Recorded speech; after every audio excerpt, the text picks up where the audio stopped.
All right. Welcome in, everyone, to our deep dive on the Enneagram Type 4. The Individualist. Yeah, that's right, the Individualist. We've got some requests to take a closer look. It seems like a popular one. It really is. And we've got some pretty interesting articles here from the Spiritual Seek to help us along with that. Wonderful. So just a quick recap. The Enneagram, it's a personality typing system, right? That's right. With 9 interconnected types. And we are going to be focusing on Type 4 today. But each of these 9 types has its own, core fears and desires and patterns of behavior and all of that. Exactly. And the type 4, they're driven by this really deep fear of lacking a unique identity and significance. So they're always searching, for their true selves. So that's really interesting, this desire to find who they are and their place in the world. Yeah, they often feel a sense of longing or incompleteness until they do. Makes sense. And, I was looking through these articles. This longing for authenticity can manifest in different ways, uh, especially, it seems, through a strong need for self-expression. Right. They're often drawn to things like art or writing or music. Some sort of creative pursuit. Exactly. Yeah, they have a real knack for expressing their inner world through these creative means. The articles mention Frida Kahlo. Oh, yeah, a very well-known type 4. And her art, I mean, it's deeply personal, you can just tell, Yeah. reflective of her own life and experiences. Absolutely. But it makes you wonder, is that why so many Type 4s are kind of drawn to the arts? Could be, yeah. I mean, it's a natural way for them to explore and communicate that unique perspective that they have. For sure. For sure. And this really strong sense of self can be a huge strength for them. Oh, definitely. Yeah, and along with that often comes this deep capacity for introspection and self-awareness. Being in tune with their emotions. Yes, very much so. And they tend to form these, really profound connections with people who value that authenticity.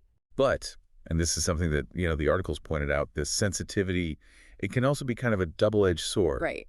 They highlight some potential challenges. Yeah, like a tendency towards, moodiness and self-absorption. It's almost like they can get caught up in their feelings. They can, and sometimes even to the point of romanticizing their suffering. That's interesting. The articles actually use an analogy to explain this. It's a starving dog clinging to a bone. Oh, yeah, that's a powerful one. Can you explain that a little bit more? I'm curious about that one. Yeah, so it's basically getting at how type 4s can get so attached to their pain, Like their flaws. yeah, their shortcomings, things like that, that they almost overlook all the good things in their lives. So even when they're offered, good things. You're still holding onto that bone. Yeah. Right. Wow. Yeah, that's a powerful image for sure.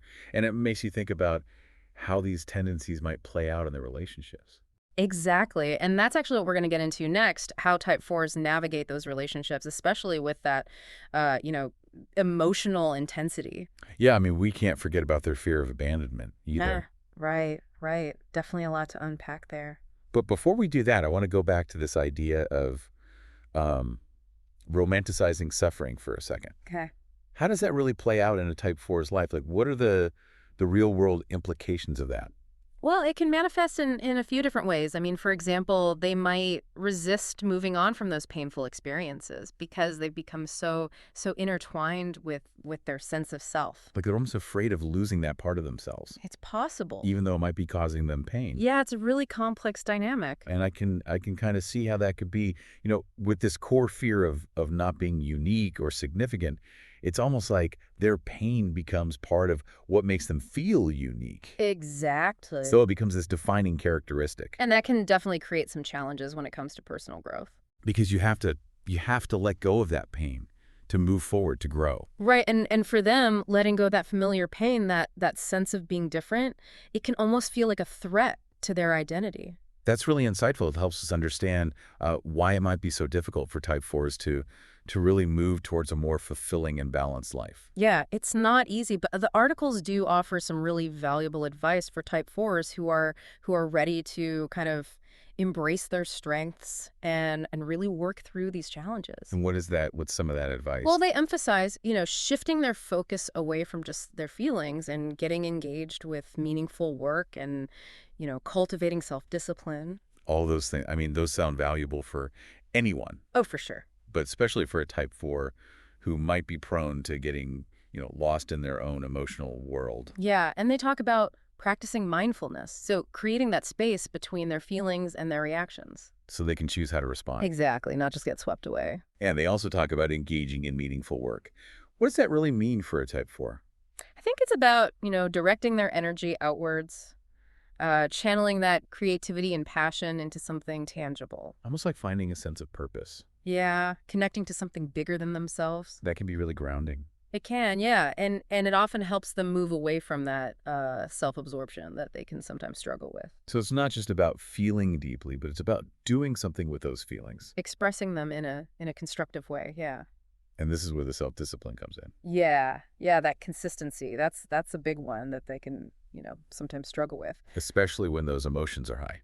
Right, but learning to create those routines and sticking to them even when they don't feel like it can make such a difference. So it's almost like they need to build this structure for their lives. Yeah, a framework. So they're not just at the mercy of those emotional fluctuations. Exactly, finding that balance, honoring their emotional depth, but also developing that discipline to manage it. That makes a lot of sense. Yeah.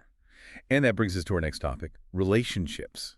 Yes. How does this all play out in their relationships? This emotional intensity, the fear of abandonment, the tendency to, kind of romanticize suffering. How does that play out when they're interacting with other people? Well, they crave these deep and authentic connections, but, it can make those connections really rewarding, but also really complex. I'm curious to hear more about that. Yeah. This longing for authenticity, this need to feel special and understood. How does that impact their interactions with others, especially romantic partners? Well, they might test their partner's love. Really? Sometimes unconsciously, by kind of pushing their boundaries or even creating a little bit of drama. To see how far they can go. It's a way of kind of gauging that depth of their partner's devotion, making sure that they're not going to abandon them. Which makes sense, given that fear of abandonment. Right. It's almost like they're constantly looking for reassurance that they're loved and accepted for who they are. All the messy parts. Yeah, exactly. And this is where, really understanding the type 4 mindset becomes so crucial for both partners. Yeah. Patience, empathy, clear communication. All those things are essential. For navigating these dynamics. So it's not about trying to change them or dampen their intensity. No. It's about learning to appreciate their unique way of expressing love and connection. Exactly. Now, I want to go back to these subtypes for a second, because I think that's a really interesting piece of this puzzle. Okay. We've got the 4W3 and the 4W5. How do those wings really impact this core type 4 personality when it comes to relationships? I mean, both subtypes, they share those core desires, that deep connection and that authenticity. No. But the wings definitely influence how they go about, seeking them out and expressing them. So give me an example, like the 4W3. Yeah, so the 4W3 with that ambition, that desire for recognition, they might bring a certain intensity and passion to their relationships.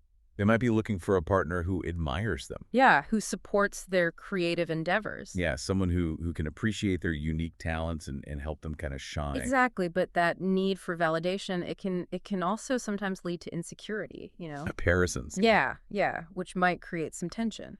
So it's all about that reassurance.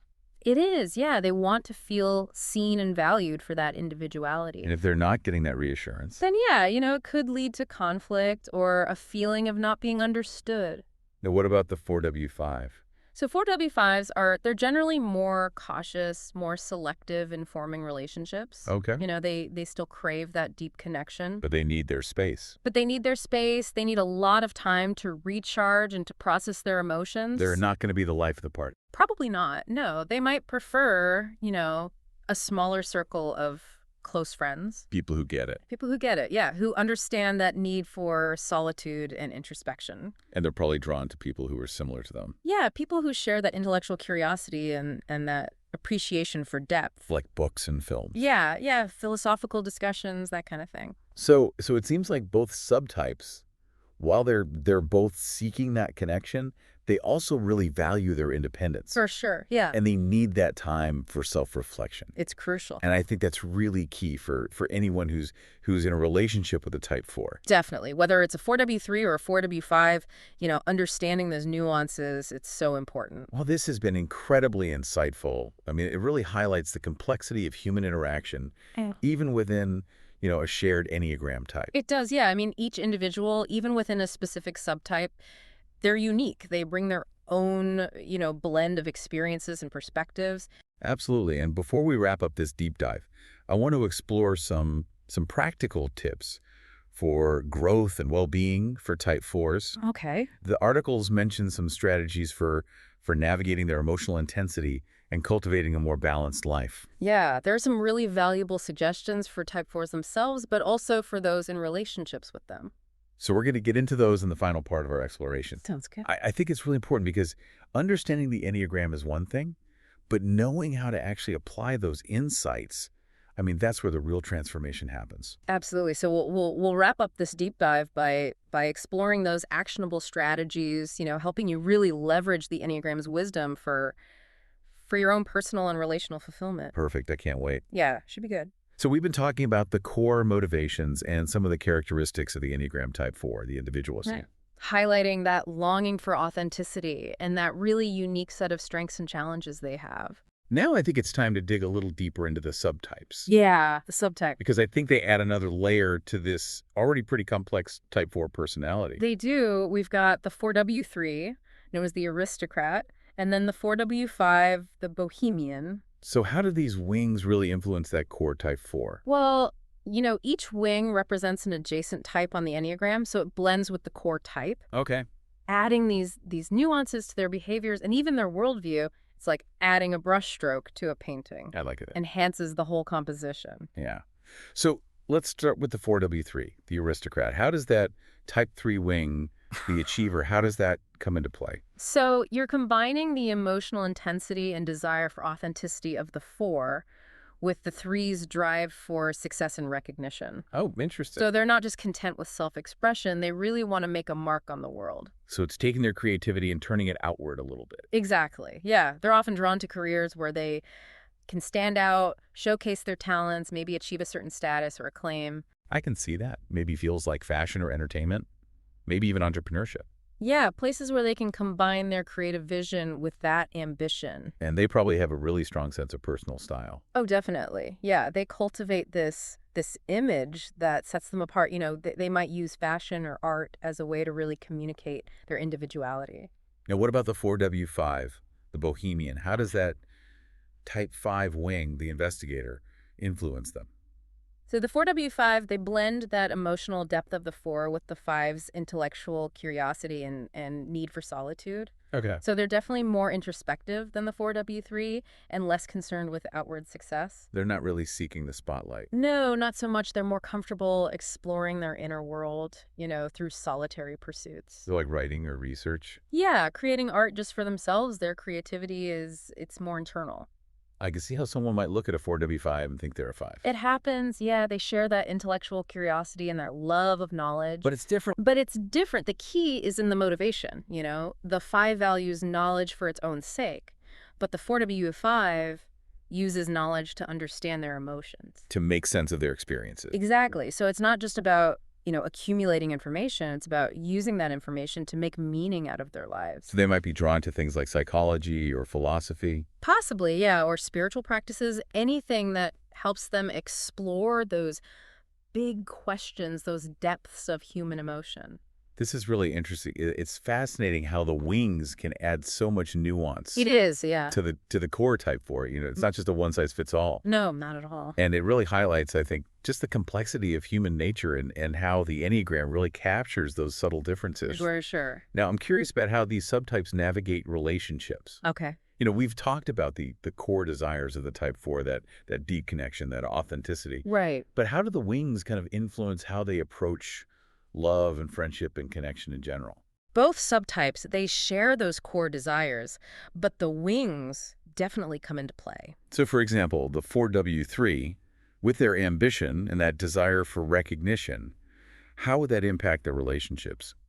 Well, they might bring a certain intensity and passion to their relationships, Looking for a partner who really supports their dreams. Exactly, who can appreciate their talents, help them shine, But with that need for validation, I can see how that might lead to some insecurity. Yeah, comparisons maybe, which could create tension. They're really looking for reassurance from their partner. Absolutely. They want to feel seen and valued. And if they don't get that reassurance, It could lead to conflict, yeah, or a feeling of not being fully understood. well, what about the 4W5, that introspective nature, that need for solitude? How does that play out? Well, they're generally more cautious, more selective about who they let in. Makes sense. They still crave connection, They do. but they need a lot of space To recharge. to recharge, to process their emotions, So they might not have a ton of close friends. No, they probably prefer a smaller circle, people who really understand them, who get that need for solitude. And who are probably kind of similar to them. Yeah, yeah, people who share that intellectual curiosity, that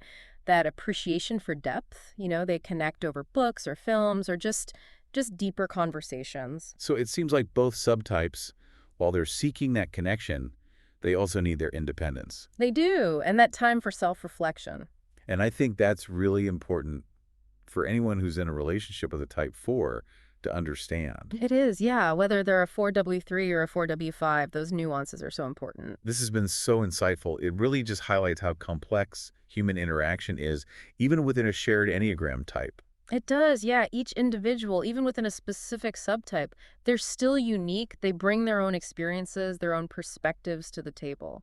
Now, before we wrap up, I'd love to explore some practical tips for growth and well-being. Okay. The articles talk about some strategies for navigating that emotional intensity and really cultivating a more balanced life, both for the type 4 and those who are close to them. Right. There are some great suggestions in there, both for type 4s themselves and for the people in their lives. So I think we should definitely get into those. Yeah, we can definitely delve into those in the last part of our exploration. I think it's important because, understanding the Enneagram is one thing. It is. But actually applying it. That's where the real magic happens. Exactly. That's where the change happens. That's where the growth happens. Right. So we'll wrap this up by exploring some of those actionable strategies. Okay. Helping you really use this information, this wisdom of the Enneagram. Awesome. I'm excited. Yeah, it's going to be good. Okay, so we've really gotten to know the Enneagram Type 4, the Individualist, in this deep dive. Yeah, we've explored their core motivations, their strengths, their challenges, even delved into those interesting subtypes. And now it's time for the really practical part, the part that I think a lot of people are waiting for, these tips for growth and well-being. Right, and as we promised, we're going to focus on that in this last part here. Drawing from those insights from the spiritual seek. Exactly. So offering guidance for Type 4s themselves, but also anyone who might be in a relationship with a Type 4. Yeah, because understanding is great, It is. but applying it, that's where the real transformation can happen. So let's start with some of those key recommendations, specifically for Type 4s who, maybe they're feeling a little overwhelmed by their emotional intensity. Okay. And they want to find more balance. Yeah, and the articles really emphasize detaching from their feelings. Okay, now that sounds tough, right? I mean, this is a type that's known for their emotional depth. It is. But what does that even mean, detaching from your feelings? And how do you do it? Well, it's not about, suppressing or denying those feelings. It's more about creating some distance, so they can observe them without being totally swept away by them. So it's about gaining perspective. Exactly, recognizing that feelings are temporary. They're not always the truth. Not always, no. So mindfulness techniques. That can be helpful, yeah. Things like meditation or even just paying attention to your breath.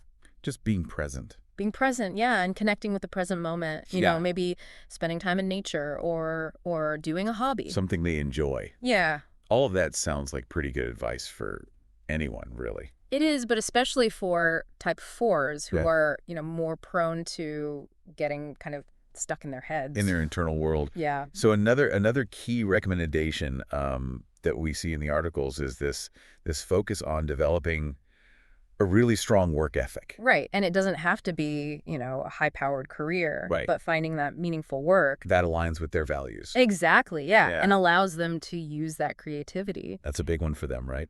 It is, yeah. Finding that sense of purpose, connecting to something bigger than themselves. And doing it through action. Through action, through engagement with the world. And I think that can be really grounding for them. It can, yeah. It helps them feel more productive, Useful. less prone to that self-absorption. Right. And it gives them that outlet for their creativity. Yeah. I And mean, it also ties back to, detaching from those feelings. Oh, how so? Well, when they're focused on something outside of themselves. You're not so focused inward. Exactly, yeah. They're Yeah. less likely to get stuck in that cycle. You're just thinking and thinking and thinking. Yeah, overthinking, ruminating, yeah. And then the articles also talk about self-discipline. Yes, very important, especially for, a type that can struggle with consistency. Those mood swings. Yeah, the ups and downs. So it's about establishing those routines, those healthy boundaries. And sticking to them. Sticking to them, even when it's hard. Even when they don't want to. Exactly. And it can be small things, Oh, yeah. like having a regular sleep schedule or making time for exercise or even just setting aside time to be creative. So it's really about taking care of themselves. It is, yeah, self-care. And realizing that it's not selfish No, not at all. It's essential. to be your best self. Exactly. And it also includes, I imagine, being able to receive feedback, Yes. both the good and the bad, Yeah, without taking it personally. which I could see being a challenge for a type 4. It can be, yeah, but the articles emphasize, cultivating that growth mindset, Okay. recognizing that feedback is an opportunity To learn? to learn, to get better. To grow. Exactly. So it's about shifting away from that defensiveness and really seeing feedback as a tool. Now, what about the people who are in relationships with type 4s? Right. Well, understanding is crucial. It's important to recognize that emotional intensity. That need to be authentic. Yeah, the occasional mood swings. I mean, it's just part of who they are. It's not personal. It's not a personal attack, no. So meet them where they are. Yeah, with empathy and compassion. And be patient. Patience is big, yeah. They need time to process those emotions. And they might need some space. They might withdraw, get introspective. Just don't take it personally. You're right. Just give them the space they need. And then clear communication is key. That's always important. It is, expressing your needs and your boundaries in a loving way. In a respectful way. But also being open to hearing their perspective. So really just being able to talk openly and honestly. Yeah, that creates a much stronger foundation. This has been really informative. I feel like we've really gotten to know the type 4 in this deep dive. We have, yeah, covered a lot of ground. From their core motivations to practical tips for, not just surviving, but really thriving in relationships. Absolutely. I hope our listener has a much deeper understanding now. And if you're a type 4 yourself, embrace your strengths. Be patient with your challenges. Keep seeking ways to express yourself authentically. And if you're in a relationship with a type 4, remember that understanding and patience are key. And communication. To create a really fulfilling connection. Yeah. So keep exploring the Enneagram. It's a great tool. For self-discovery and growth. And as always, we'll include those links to the articles from the Spiritual Seek in the show notes. Yeah, you can read them for yourself. So that wraps up our deep dive into the Enneagram Type 4. Yeah. The Individualist. The Individualists. Until next time, keep learning, keep growing. And keep diving deep into this fascinating world around us. See you next time.